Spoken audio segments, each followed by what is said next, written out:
مدین میں کئی سال گزر چکے تھے۔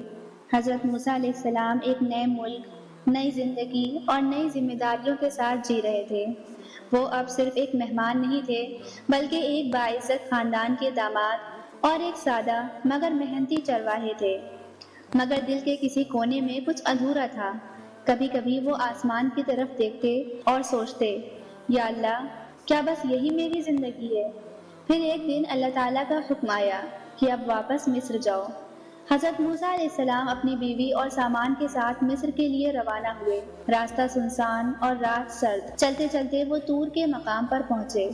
اچانک حضرت موسیٰ علیہ السلام نے پہاڑ پر ایک عجیب روشنی دیکھی۔ سورہ طٰہٰ میں اللہ تعالیٰ فرماتے ہیں، جب انہوں نے آگ دیکھی تو اپنے گھر والوں سے کہا، تم یہاں ٹھہرو، میں نے ایک آگ دیکھی ہے، شاید وہاں سے کوئی شعلہ لے آؤں یا کوئی رہنمائی مل جائے۔ حضرت موسیٰ علیہ السلام روشنی کی طرف بڑھے، لیکن یہ کوئی عام آگ نہ تھی، یہ وحی کی روشنی تھی۔ قرآن کہتا ہے، جب موسیٰ علیہ السلام وہاں پہنچے تو آواز دی گئی، اے موسیٰ! کیا کبھی کسی نے آسمان سے براہ راست آواز سنی؟ موسیٰ علیہ السلام سن رہے تھے رب کا کلام۔ سورہ طٰہٰ میں اللہ تعالیٰ نے فرمایا، بے شک میں ہی تیرا رب ہوں، تو اپنے جوتے اتار دے، تو پاک وادی طویٰ میں ہے۔ پھر اللہ تعالیٰ نے فرمایا، میں ہی اللہ ہوں، میرے سوا کوئی معبود نہیں، بس میری عبادت کر اور میری یاد کے لیے نماز قائم کر۔ پھر حکم دیا کہ فرعون کے پاس جا، بے شک وہ سرکش ہو گیا ہے۔ حضرت موسیٰ علیہ السلام گھبرا گئے۔ فرعون، وہی فرعون جس سے وہ جان بچا کر نکلے تھے، اب رب کا حکم ہے کہ اسی کے پاس جاؤ اور اسے حق کی دعوت دو۔ موسیٰ علیہ السلام نے دعا کی کہ اے میرے رب، میرے لیے میرا سینہ کھول دے، میرے کام کو آسان فرما اور میری زبان کی گرہ کھول دے تاکہ لوگ میری بات سمجھ سکیں۔ فرعون نے موسیٰ علیہ السلام کی بات سنی اور ہنسا۔ اس نے کہا، کیا ہم نے تجھے اپنے ہاں بچپن میں نہیں پالا اور تو نے اپنی عمر کے کئی سال ہمارے درمیان گزارے، اور تو نے وہ کام کیا جو تو نے کیا، اور تو ناشکروں میں سے تھا۔ موسیٰ علیہ السلام نے فرمایا، میں نے وہ کام کیا تھا جب میں نادان تھا، پھر میں تم سے ڈر کر بھاگ گیا، پھر میرے رب نے مجھے علم و نبوت عطا فرمایا اور مجھے رسولوں میں شامل کر دیا۔ موسیٰ علیہ السلام نے فرعون سے کہا، ہم تیرے رب کے بھیجے ہوئے ہیں، بنی اسرائیل کو ہمارے ساتھ بھیج دے اور ان پر ظلم نہ کر، ہم تیرے پاس تیرے رب کی نشانی لے کر آئے ہیں۔ فرعون ہنسا، اوہو، نشانی؟ کون سی نشانی؟ ذرا ہمیں بھی تو دکھاؤ۔ حضرت موسیٰ علیہ السلام نے لکڑی زمین پر پھینکی، لمحوں میں وہ ایک خطرناک سانپ بن گئی۔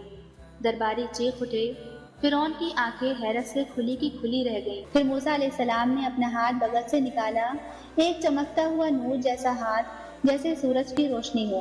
درباری ایک دوسرے کو دیکھنے لگے، یہ جادو ہے یا کچھ اور؟ لیکن فرعون، وہ تو اپنی حکومت، اپنی انا، اپنی طاقت کے نشے میں تھا۔ اس نے کہا، یہ سب ڈرا دھمکا کر مجھے ہٹانا چاہتا ہے، اپنی حکومت لینا چاہتا ہے۔ نہیں، یہ جادو ہے اور جادو ہی سے اس کا مقابلہ ہوگا۔ چنانچہ ملک بھر سے ماہر جادوگر بلائے گئے۔ فرعون نے جادوگروں کو بلایا، سینکڑوں جادوگر جمع ہوئے۔ انہوں نے رسیاں اور لاٹھیاں پھینکی جو سانپ بن گئیں۔ اللہ کے حکم سے موسیٰ علیہ السلام نے بھی اپنی لاٹھی پھینکی، وہ ایک عظیم اژدہا بن گئی اور سب جادو نکل گیا۔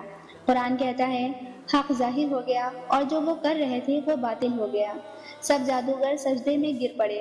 انہوں نے کہا، ہم رب العالمین پر ایمان لائے، موسیٰ اور ہارون کے رب پر۔ فرعون چیخ پڑا، کہا، تم اس پر ایمان لے آئے اس سے پہلے کہ میں تمہیں اجازت دوں؟ یقیناً وہی تمہارا بڑا ہے جس نے تمہیں جادو سکھایا۔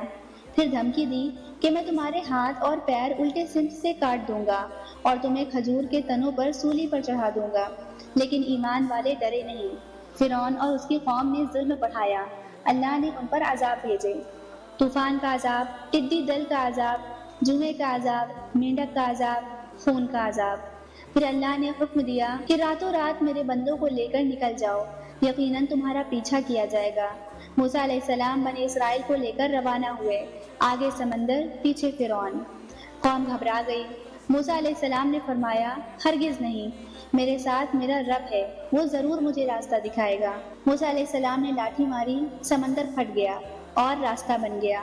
بنی اسرائیل گزر گئے، فرعون بھی پیچھے پیچھے آیا، لیکن جب موسیٰ علیہ السلام کی قوم پار ہو گئی تو پانی واپس آ گیا اور فرعون اور اس کا لشکر ڈوب گیا۔ قرآن کہتا ہے ہم نے انہیں سمندر میں غرق کر دیا کیونکہ وہ ہماری آیات کو جھٹلاتے تھے اور ان سے غافل تھے۔ موسیٰ علیہ السلام کی زندگی سے ہم نے یہ سیکھا کہ صبر ہمیشہ کام آتا ہے، حق آخرکار جیت جاتا ہے، اللہ کا وعدہ سچا ہے اور اللہ کے نبی کبھی تنہا نہیں ہوتے۔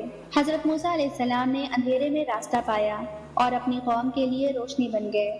فرعون غرور میں جل کر ڈوب گیا اور موسیٰ علیہ السلام اللہ کی رحمت میں آگے بڑھتے گئے۔ اگلی قسط، بنی اسرائیل نے خدا کے حکم سے نجات پائی۔ ظالم فرعون پانی کی لہروں میں ڈوب گیا۔ آگے ریگستان تھا جہاں بادلوں نے سایہ کیا، آسمان سے رزق اترا۔ آگے ایک بستی ملی جہاں بتوں کی پوجا کی جاتی تھی۔ ان بتوں کو دیکھ کر بنی اسرائیل کا ایمان کمزور پڑ گیا۔ دیکھیے اگلی قسط، ایک ناقابل یقین سفر جو دل کو ہلا دے گا۔